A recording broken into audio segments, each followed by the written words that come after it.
Throughout the Monster Hunter series, subspecies and variants are two very distinct groups of creatures that Capcom utilizes in order to refresh the experience of fighting certain monsters in a very different setting. When it comes to these creatures, they are distinct from one another, meaning that they do have separate characteristics in order to get a better understanding on what a subspecies is and what a variant monster is.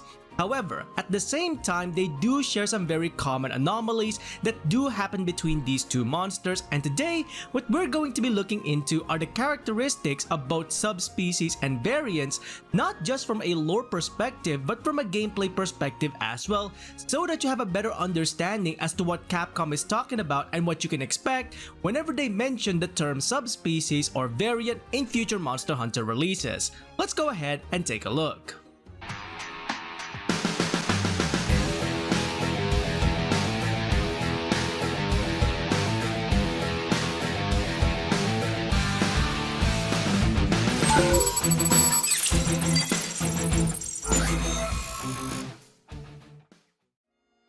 Hey everyone, Pinoy X here once again, back with another Monster Hunter video, and today, as you can see, we are going to be exploring subspecies and variants and what makes these monsters different from one another based on their characteristics.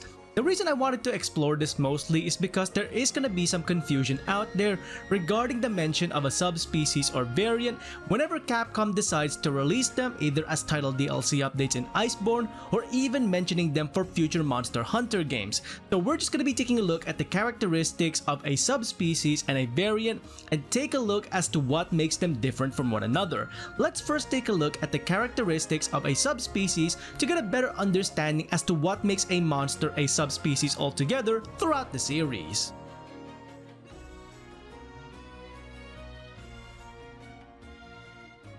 Monsters which are defined as subspecies are creatures that have taken on unique changes within themselves on a more genetic level in comparison to the original monster in which they are based on.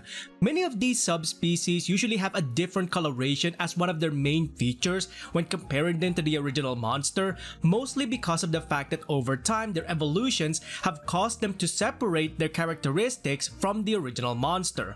Alongside this, monsters discovered around 3rd generation onwards not only had an alteration in their coloration, they also had an alteration in their innate capabilities, again on a more genetic level than some of the other monsters that we see in the game. So these genetic changes have caused a monster to basically evolve over time based on whatever environmental factors or adaptations the original monster may have taken on in order to gradually pass on these genetics to create the subspecies in its entirety.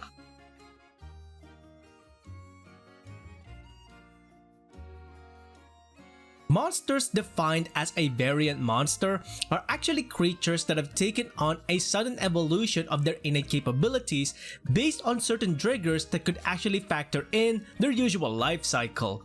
When it comes to a variant monster, many of these creatures are actually monsters that are just going through their regular lives and then a sudden trigger will cause them to transform into their variant forms, whether that be over time or a sudden transformation. Some creatures can't even control their variant transformation because of the fact that the trigger is actually quite spontaneous. So some monsters will actually go through their variant transformation without even knowing it. One of the key things about a variant monster is that they are more in tune with their inherent abilities in comparison to the regular monster, so they are always advancing what they already have rather than altering it on a genetic level like a subspecies. So many variant monsters are actually evolutions of the original creature without altering their innate capabilities in any way, shape, or form.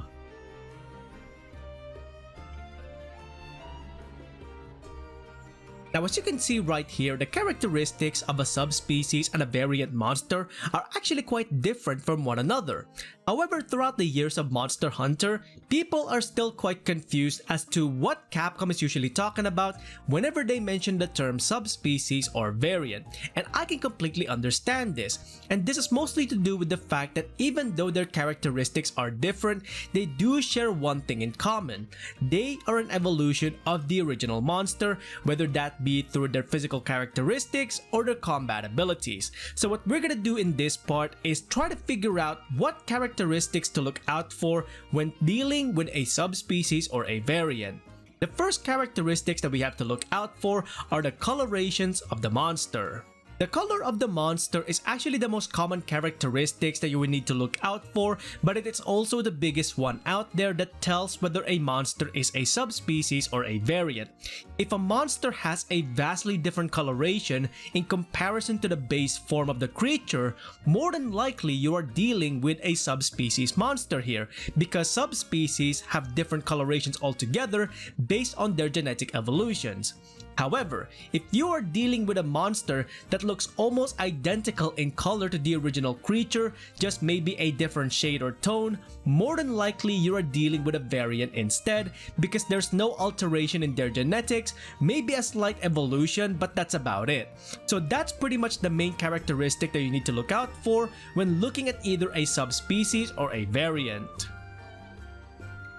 The next characteristics that we are going to be looking into is one that is actually determined by gameplay, because this is where we actually start fighting the monsters, and at the same time this is the part where people will actually mix up subspecies to variant and vice versa, because at the end of the day these monsters feel like the evolution of what the original creature is like when you start fighting them. What we are looking at here are the combat capabilities of the monster. When we take a look at a subspecies, what we are looking for here is an alteration of the monster's capabilities altogether, meaning different elements and potentially different status ailments. However, on the other end, when we are dealing with variants instead, what we are looking for here is an evolution of the original monster's capabilities. Maybe they'll add something on top of that like a status ailment, but for the most part, these creatures do maintain the original monster's capabilities, but on a more advanced level than the original creature. So it's all about advancing what they already have and what they already know in comparison to the origin monster. Now overall, these are the characteristics that we look out for whenever we try to differentiate a subspecies from that of a variant. Having said this, however, there are gonna be some exceptions to the rule when we try to differentiate these monsters. What we're mostly looking at here are first and second generation subspecies. Azoratalos, Pink Rathian, and Black Diablos are all creatures considered to be subspecies because they merely had an alteration in color.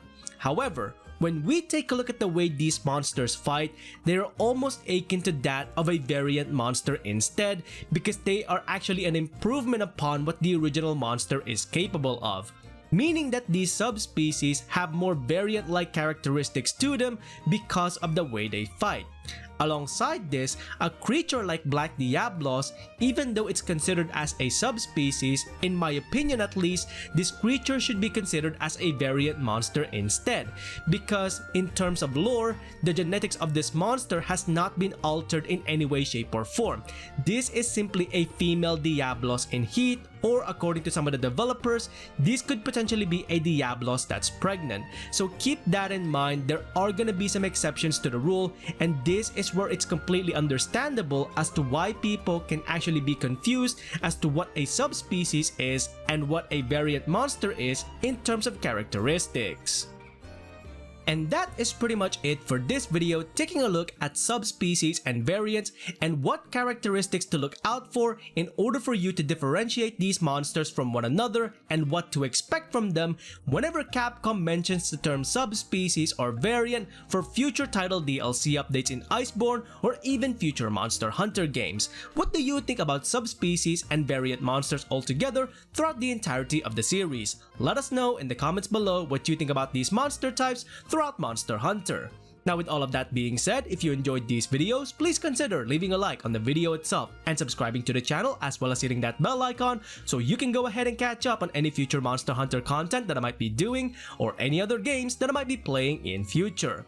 Until then, I hope you enjoyed this video. Thanks ever so much for watching, and I'll see you next time. Onward and upward.